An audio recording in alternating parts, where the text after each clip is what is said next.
Bismillahirrahmanirrahim. Assalamualaikum warahmatullahi wabarakatuh. Alhamdulillahi rabbil alamin. Wassalatu wassalamu ala ashrafil anbiya'i wal mursalin, nabiyyina Muhammadin wa ala alihi wa sahbihi wat tabi'in wa man tabi'ahum bi ihsanin ila yaumiddin. Qala Allahu jalla wa ala, ya ayyuhalladzina amanu ittaqullaha haqqa tuqatih wa la tamutunna illa wa antum muslimun. Amma ba'd. Saudaraku fillah rahimani wa rahimakumullah. Alhamdulillah, segala puji bagi Allah Subhanahu wa taala Ar-Rahmanir Rahim yang telah memuliakan kita dengan nikmat tauhid dan sunnah Nabi sallallahu alaihi wasallam. Dengan nikmat ini kita beribadah kepada Allah Subhanahu wa taala Rabbul Alamin, satu-satunya yang berhak disembah dan diibadahi. Allah Subhanahu wa taala yang menciptakan langit dan bumi dan segala sesuatu yang ada di antara keduanya. Dan juga kita beribadah kepada Allah Subhanahu wa taala dengan tuntunan manusia yang termulia Muhammad ibn Abdullah sallallahu alaihi wa ala alihi wa sahbihi wasallam, dengan ibadah yang diridhai oleh Allah Subhanahu wa taala, dengan tata cara ibadah yang disyariatkan olehnya. Setiap kita bertafakkur dan memikirkan tentang syariat Allah Subhanahu wa taala kepada kita, semakin kita akan melihat betapa mulianya syariat ini, betapa agungnya, dan sangat sesuai dengan fitrah manusia, akal fikiran manusia, dan lebih benar untuk dijalani di dalam kehidupan ini karena memberikan kemaslahatan bagi setiap mereka yang menjalankan syariat Allah Subhanahu wa taala. Ikhwatal iman rahimani wa rahimakumullah. Pada kesempatan sebelumnya kita telah membahas salah satu contoh yang Allah Subhanahu wa taala contohkan di dalam Al-Qur'an, bagaimana dampak tauhid terhadap kesucian jiwa seseorang, dan bagaimana sebaliknya kesyirikan terhadap diri seseorang. Allah Subhanahu wa taala firmankan di surat Ibrahim ayat 24 sampai 27, alam tara kaifa daraballahu mathalan kalimatan thayyibatan kasyajaratin thayyibatin asluha thabitun wa far'uha fis sama' tu'ti ukulaha kulla hinin bi'izni rabbiha wa yadribu Allahu al-amthala lin-nasi la'allahum yatadhakkarun. ومثل كلمة خبيثة كشجرة خبيثة اجتثت من فوق الأرض ما لها من قرار يثبت الله الذين آمنوا بالقول الثابت في الحياة الدنيا وفي الآخرة ويضل الله الظالمين ويفعل الله ما يشاء. Apakah engkau tidak perhatikan bagaimana Allah Subhanahu wa taala memberikan perumpamaan kalimat yang baik itu seperti pohon yang baik, yang akarnya menancap di dalam bumi dan batangnya menjulang ke langit, yang buah-buahannya tiap saat dan waktu memberikan manfaat dengan izin Allah Subhanahu wa taala. Dan Allah Subhanahu wa taala memberikan perumpamaan-perumpamaan bagi manusia agar mereka mengambil pelajaran. Dan perumpamaan kalimat yang buruk, yaitu kalimat kesyirikan. Jika kalimat yang baik ini adalah tauhid, la ilaha illallah, yang Allah sebutkan la ilaha illallah itu seperti sebuah pohon yang akarnya mengakar dengan kuat di dalam bumi dan batangnya menjulang ke langit. Karena begitu akar kalimat ini mengakar di dalam hati dan jiwa setiap hamba yang beriman kepada Allah Subhanahu wa taala. Dan kemudian syariat ini, perintah la ilaha illallah dan segala konsekuensinya dari salat, puasa, zakat, haji, silaturahim dan semua kebaikan yang kita lakukan, dan semuanya kita lakukan mengharapkan wajah Allah Subhanahu wa taala, sehingga ibadah ini, semua ibadah kita menjulang ke langit, diantarkan kepada Allah Subhanahu wa taala, dihadapkan kepada Allah Subhanahu wa taala. Dan manfaatnya, apa manfaat dari benih tauhid ini? Yaitu kalimat yang baik, perbuatan-perbuatan yang baik, amal saleh yang memberikan manfaat kepada orang yang mengamalkannya dan orang lain yang dekat dengan orang-orang yang bertakwa dan saleh kepada Allah Subhanahu wa taala. Dan sebaliknya, kalimat yang buruk seperti pohon yang buruk, kesyirikan seperti pohon yang buruk, kasyajaratin khabithatin ijtutsat min fawqil ard, yang dengan gampangnya dicabut di atas bumi, dari atas tanah, malaha min qarar, yang tidak memiliki ketahanan, yang tidak mudah, yang dengan mudahnya dicabut. Karena kesyirikan tidak memiliki pondasi, tidak mengakar di dalam hati. Karena pada hakikatnya fitrah manusia adalah fitrah tauhid. Maka ketika seseorang didoktrin dan diajarkan kepadanya untuk berkeyakinan ketuhanan bahwa Tuhan itu punya anak misalnya, bahwa Tuhan itu memiliki tanggal lahir dan tanggal wafat, Tuhan itu memiliki orang tua misalnya, Tuhan itu ini dan itu dan yang lain sebagainya. Ini tidak memiliki fondasi yang kuat di dalam hati dan jiwa manusia. Bagaimana mereka harus menuhankan sesuatu yang pasti Allah memiliki kemaha-kekuasaan, kemaha-sempurnaan, kemudian dia didoktrinkan kepada dirinya untuk percaya kepada Tuhan-Tuhan yang lemah, Tuhan-Tuhan yang tidak maha hidup dan bahkan mengalami kematian, tidak maha kaya, bahkan membutuhkan sebagian dari makhluk yang lainnya yang tidak memiliki ketahanan di dalam hati dan jiwa manusia. Allah Subhanahu wa taala kemudian menegaskan di ayat ini, yutsabbitullahu alladhina amanu bil qawli tsabiti fil hayatid dunya wa fil akhirah. Allah Subhanahu wa taala mengokohkan bagi orang-orang yang beriman dengan perkataan yang kokoh di dalam kehidupan dunia dan kehidupan akhirat. Karena kalimat tauhid, kalimat la ilaha illallah menyelamatkan seseorang dunia dan akhiratnya. Dan bahkan di akhir hayat seseorang, ketika seseorang akhir ucapannya adalah la ilaha illallah, maka dia pasti masuk surga. Wa yudhillullahu adh-dhalimin wa yaf'alullahu ma yasha. Dan Allah Subhanahu wa taala menyesatkan orang-orang yang zalim, dan Allah Subhanahu wa taala berbuat apa yang Allah kehendaki. Artinya karena kezaliman seseorang, karena dia zalim, karena dia menolak kebenaran, maka jadilah dia orang yang tersesat. Dan itu bukan salahnya Allah. Tidak bisa dia menyalahkan Allah Subhanahu wa taala karena dia beranggapan bahwa Allah yang menyesatkannya. Dia yang memulai dengan menutup hatinya, dia yang memulai yang menolak kebenaran, dan kemudian Allah Subhanahu wa taala semakin membelokkannya dari jalan yang benar ketika dia memang sengaja memilih untuk seperti itu. Ikhwatal iman rahimani wa rahimakumullah. Pembahasan tentang ayat itu telah kita bahas pada kesempatan sebelumnya. Dan selanjutnya contoh yang lain yang Allah Subhanahu wa taala sebutkan di dalam Al-Qur'an adalah di surat Al-Hajj ayat 30 dan 31. Allah berfirman, fajtanibur rijsa minal awthani wajtanibu qawlaz zur hunafa'a lillahi ghaira musyrikin bih wa man yusyrik billahi faka'annama kharra minas sama'i fatakhtafuhu at-tayru aw tahwi bihi ar-rihu fi makanin sahiq. Maka jauhilah perbuatan-perbuatan kotor dari menyembah berhala, dan jauhilah perkataan-perkataan yang bohong, dengan terus menjadi orang yang hanif, yang cenderung mendekat kepada Allah Subhanahu wa taala dan tidak menyekutukannya. Dan barang siapa yang menyekutukan Allah Subhanahu wa taala, maka seakan-akan dia jatuh dari langit, yang dia disambar oleh burung atau dia ditiup oleh angin yang kencang ke tempat yang jauh. Bagaimana Allah Subhanahu wa taala menggambarkan kepada kita di dalam ayat ini, ikhwatal iman rahimani wa rahimakumullah, tentang orang-orang yang menyekutukan Allah Subhanahu wa taala. Allah Subhanahu wa taala sebutkan tentang iman. Allah sebutkan tentang tauhid itu seperti tempat yang tinggi, langit.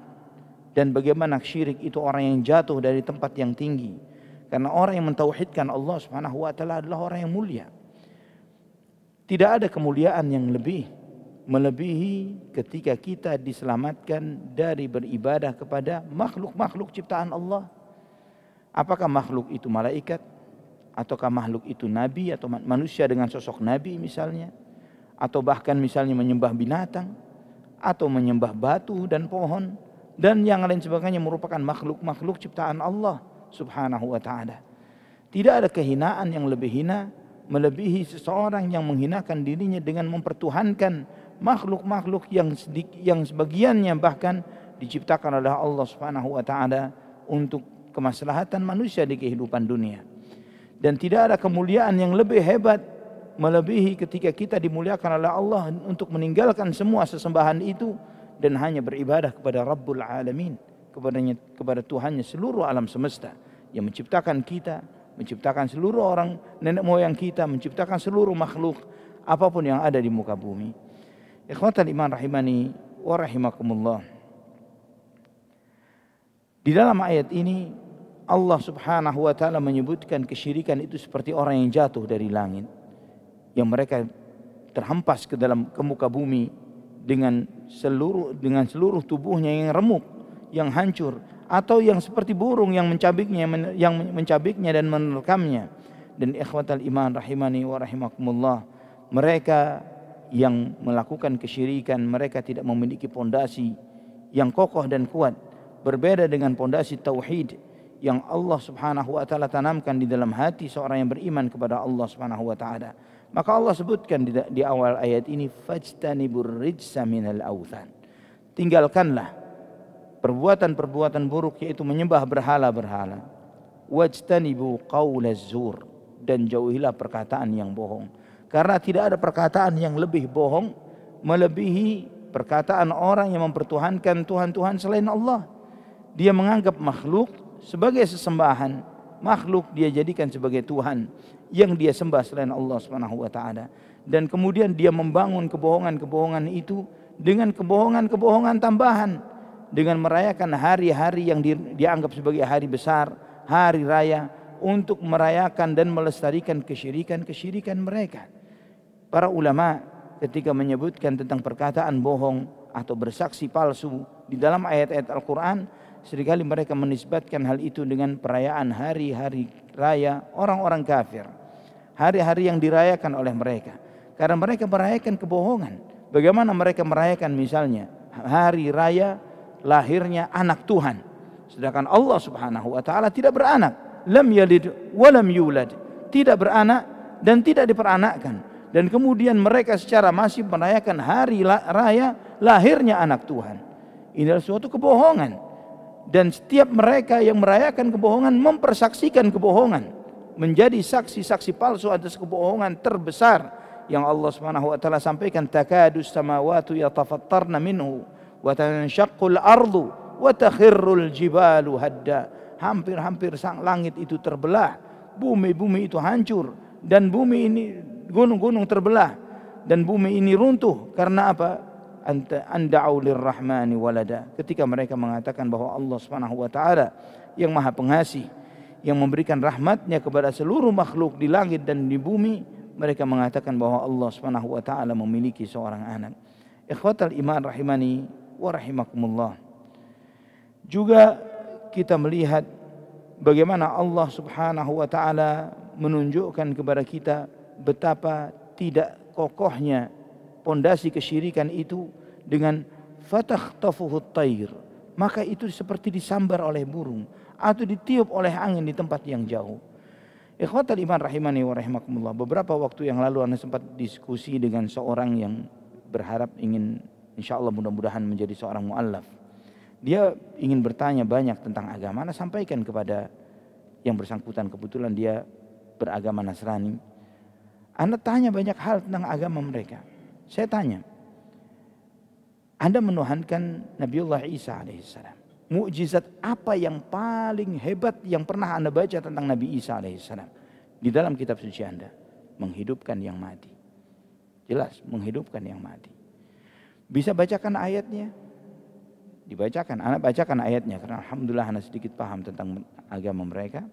Anda bacakan itu di dalam kitab suci mereka, di Injil Yohanes, tentang bagaimana Nabi Isa atau mereka manggilnya Yesus ketika menghidupkan Lazarus, salah seorang muridnya yang mati. Dan digambarkan di dalam ayat-ayat itu bahwa Nabi Isa alaihissalam bukan ingin menunjukkan kehebatan dia sebagai sosok Tuhan, tapi dia dengan menegaskan bahwa dia memanggil Allah Subhanahu wa taala, berdoa, memohon kepadanya, dan mengatakan semoga dengan ini mereka memahami bahwa engkau benar-benar Tuhan yang Esa, Allah yang Esa, dan mengenal aku sebagai orang yang engkau utus. Dan kemudian setelah itu baru dia mengatakan, Lazarus, bangkitlah kamu. Dan subhanallah, akhirnya dia bangkit dari kuburnya. Saya tanya kepada si Nasrani ini tadi, kamu baca ayat ini, kamu mungkin sudah lama tahu ayat ini, apa yang dia tunjukkan?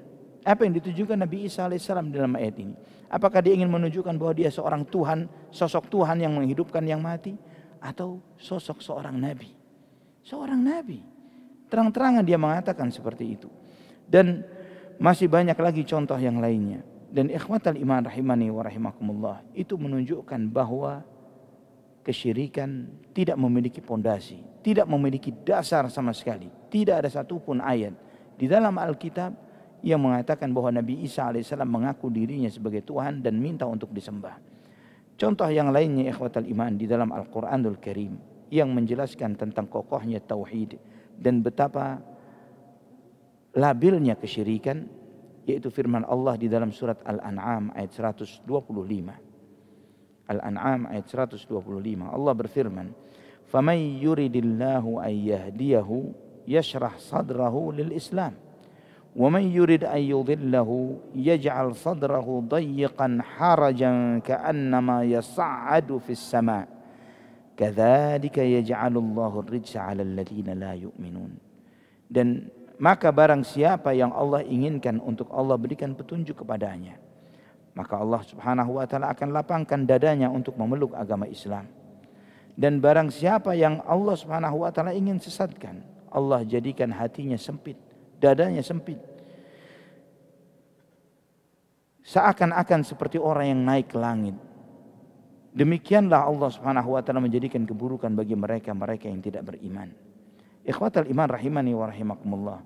Di satu sisi ayat ini menjelaskan betapa luasnya tauhid dan betapa sempitnya kesyirikan. Di satu sisi ayat ini juga menjelaskan tentang kemukjizatan Al-Quran.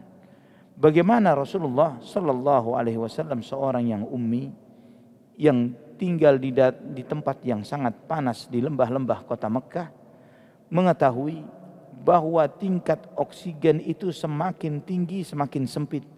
Semakin seseorang menaiki, semakin tinggi kedudukan dia dari permukaan bumi, semakin tingkatan oksigen itu membuat dia semakin sesak untuk bernafas, sehingga dia harus butuh alat bantu. Ya, dia membutuhkan alat bantu untuk bisa bernafas dengan baik ketika di tempat-tempat yang tinggi. Ya, terutama ketika dia mendekati atmosfer atau keluar dari atmosfer bumi. Siapa yang memberitahu Nabi Muhammad sallallahu alaihi wasallam bahwa tingkat oksigen itu semakin sempit, semakin sedikit ketika seorang semakin di tempat yang semakin tinggi? Hanya Allah Subhanahu wa taala. Kenyataan ini tidak diketahui oleh Nabi sallallahu alaihi wasallam. Rasulullah SAW tidak mengetahui akan hal itu. Namun Allah Subhanahu wa taala yang menciptakan manusia, yang menciptakan langit dan bumi, yang menciptakan atmosfer dan oksigen dan yang lain sebagainya, Maha tahu dengan kondisi manusia ketika mereka berada di tempat-tempat yang seperti ini. Ikhwatal iman rahimani wa rahimakumullah. Juga Allah Subhanahu wa taala menjadikan orang yang bertauhid dadanya lapang.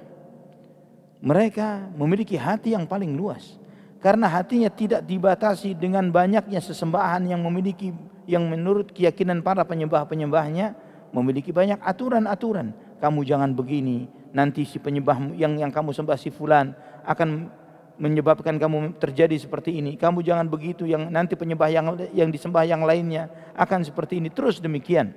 Namun orang yang bertauhid, mereka meyakini bahwa tidak ada sesuatu pun di langit dan di bumi yang bisa memberikan manfaat atau bisa menyebabkan madarat bagi diri seseorang, menimbulkan celaka, kecuali Allah Subhanahu wa taala.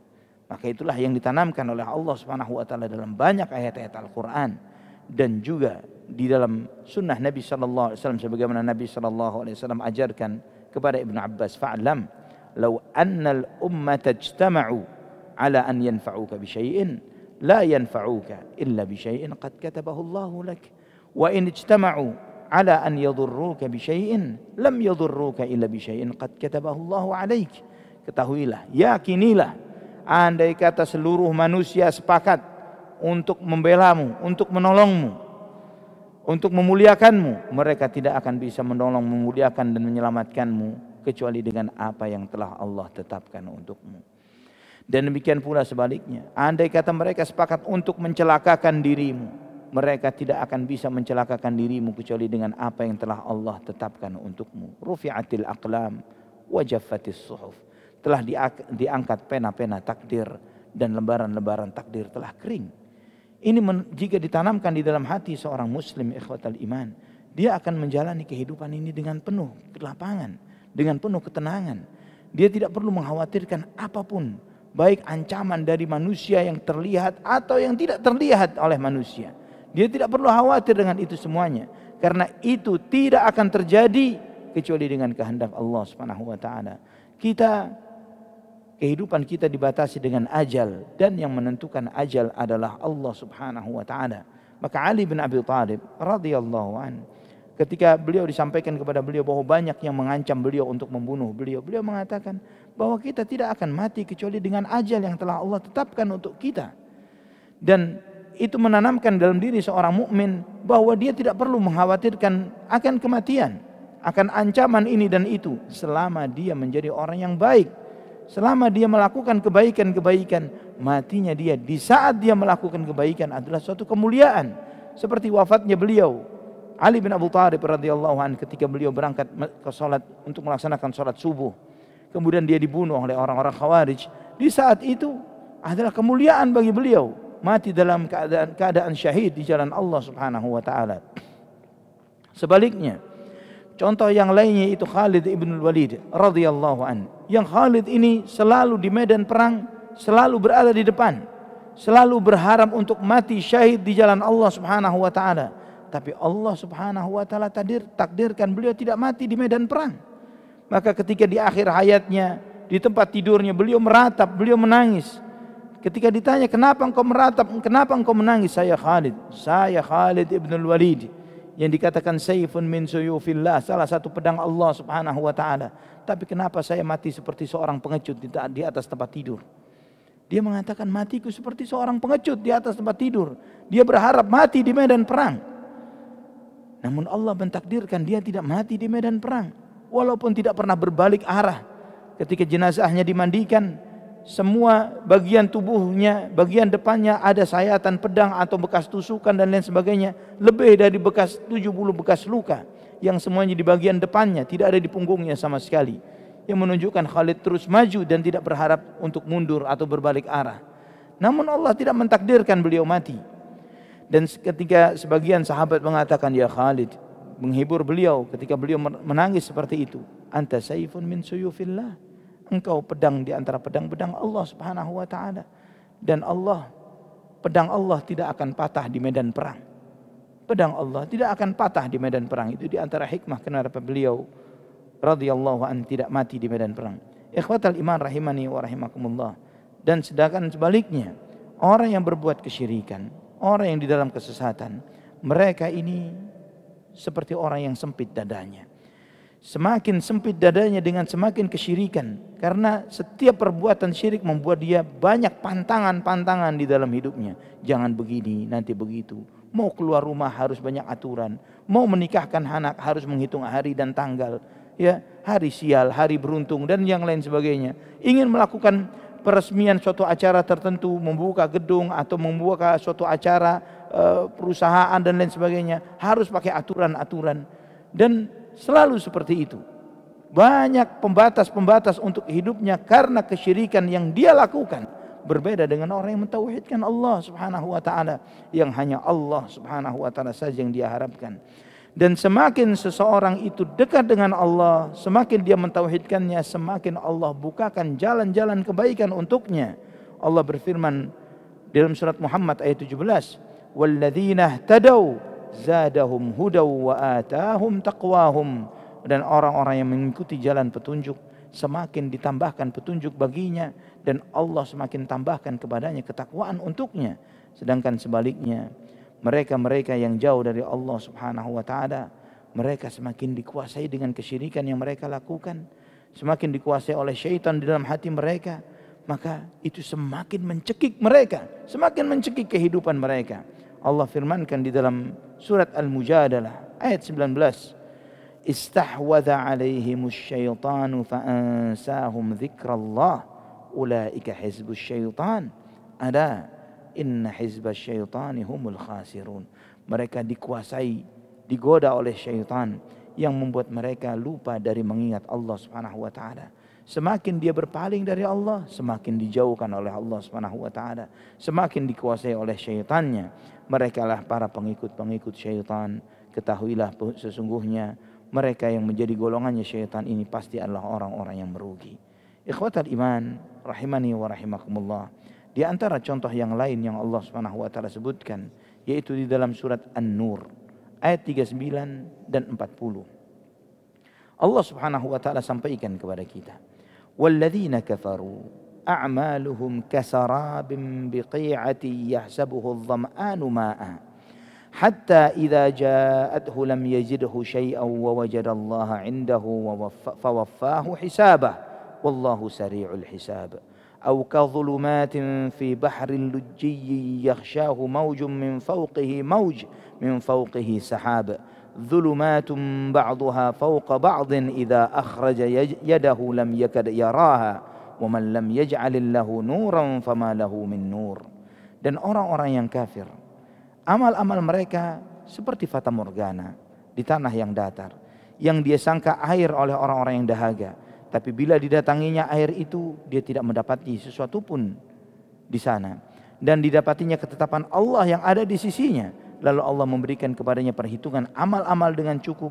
Dan Allah sangat cepat hisabnya, perhitungannya. Atau seperti gelap gulita di lautan yang dalam, yang diliputi oleh ombak, yang di atasnya ada ombak pula, yang di atasnya lagi ada awan. Gelap gulita yang tindih bertindih. Apabila dia mengeluarkan tangannya, dia tidak dapat melihatnya. Dan barang siapa yang tidak diberi cahaya oleh Allah, maka dia tidak akan memiliki cahaya sedikit pun. Ini juga ikhwatal iman. Nabi SAW seumur hidupnya tidak pernah melihat laut, apalagi masuk ke dalam lautan. Dari mana Rasulullah SAW tahu bahwa tingkat cahaya itu semakin dalam di dalam lautan, semakin tipis dan bahkan semakin hilang sampai gelap gulita, dan saking gelapnya seseorang tidak bisa melihat tangannya sendiri, tidak melihat situasi yang ada di sekitarnya. Ini di antara mukjizat kelebihan Al-Quran yang Allah tunjukkan kepada kita. Banyak ilmu yang mustahil diketahui oleh manusia yang hidup di tengah padang pasir, di tengah bebatuan Arab Makkah 1400 tahun yang lalu, yang tidak ada teknologi dan yang lain sebagainya, kemudian menyampaikan kenyataan-kenyataan tentang apa yang ada di bumi, di lautan, di daratan, di alam semesta, yang mustahil dilakukan kecuali dengan penelitian yang mendalam. Ikhwatal iman rahimani wa rahimakumullah, di samping kehebatan mukjizat yang Allah tunjukkan dari ayat-ayat Al-Quran ini, Allah subhanahu wa ta'ala menyampaikan tentang kondisi orang-orang yang berbuat syirik, orang-orang kafir, yang mereka ini mengira bahwa setiap harinya mereka melakukan hal-hal kebaikan untuk diri mereka. Namun kenyataan apa yang mereka perbuat itu seperti fata morgana. Mereka mengejar oase, mereka mengejar adanya telaga dan yang semisalnya. Dan kemudian mereka melakukan itu semuanya untuk untuk menghilangkan dahaga pada dirinya. Namun ternyata yang mereka dapati adalah fata morgana. Yang dia mengira akan mendapatkan air, namun dia tidak mendapatkan apapun. Yang sebaliknya yang mereka dapati adalah ketetapan Allah subhanahu wa ta'ala. Wa man yabtaghi ghairal islami dinan falan yuqbala minhu wa huwa fil akhirati minal khasirin. Dan barang siapa yang mencari agama di luar Islam, tidak akan diterima apapun yang dia perbuat. Dan di akhirat dia pasti rugi. Karena semua yang dia perbuat tidak mendapatkan balasan. Dia mengira mengumpulkan kebaikan-kebaikan, maka Allah tegaskan wal asri innal insana lafi khusr. Demi waktu, sesungguhnya seluruh manusia sungguh berada di dalam kerugian. Illal ladzina amanu wa amilus salihat wa tawassaw bil haqq wa tawassaw bis sabr. Kecuali orang-orang yang beriman dan beramal saleh dan saling menasihati dengan kebenaran dan saling menasihati dengan kesabaran. Allah subhanahu wa ta'ala juga sampaikan bagaimana kondisi mereka-mereka yang berbuat kesyirikan, kekufuran itu. Seperti mereka yang di dalam kegelapan, yang digulung oleh gelombang di atas gelombang, yang di dalam kegelapan itu mereka tidak mendapatkan sedikit pun cahaya. Mereka mengira berada di atas petunjuk, namun mereka di dalam kegelapan dan di dalam kegelapan. Diri mereka sendiri adalah hujah untuk mereka.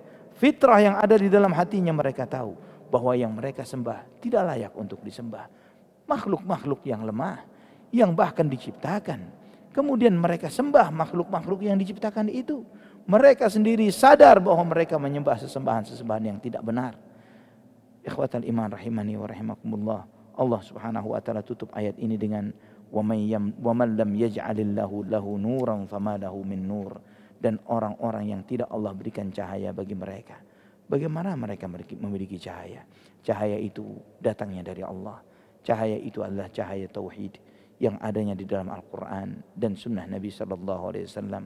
Semakin seseorang itu dekat dengan sumber cahaya ini, dengan Al-Quran, dengan sunnah Nabi SAW, maka bersinarlah hatinya, bersinarlah dirinya, bersinarlah segala amal perbuatannya, dan itu akan memberikan pelita bagi orang tersebut dan orang-orang yang ada di sekitarnya. Ikhwatal iman, rahimani wa rahimakumullah.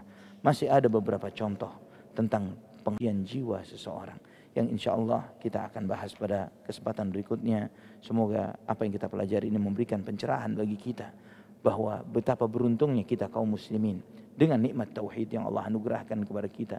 Betapa banyak mereka-mereka yang di luar sana yang butuh kita ajak, kita sadarkan bahwa fitrah yang ada di dalam hati mereka mengingatkan mereka harusnya, menyadarkan mereka akan kesalahan-kesalahan perbuatan kesyirikan, dan mengharuskan mereka untuk menerima tauhid, menerima kebenaran tauhid yang diajarkan di dalam Islam. Itulah kenapa ajaran ini, Islam ini adalah agama yang paling cepat berkembang terutama di negeri-negeri barat, karena sebagian besar mereka adalah orang-orang yang masih polos secara fitrahnya. Mereka ketika disadarkan, iya benar, ini ajaran yang benar, bahwa tidak ada yang berhak disembah kecuali Allah Rabbul Alamin. Iya benar, ini ajaran yang benar, bahwa hidup itu adalah untuk menjalankan misi sebagaimana yang digariskan oleh yang menciptakan kita, yaitu beribadah kepada Allah Subhanahu wa taala dengan apa yang Allah ajarkan, dengan diutusnya Muhammad sallallahu alaihi wasallam, dengan kebenaran Al-Qur'anul Karim. Aqulu qauli hadza, subhanakallahumma bihamdik, asyhadu an la ilaha illa anta astaghfiruka wa atubu ilaik. Wassalamu alaikum warahmatullahi wabarakatuh.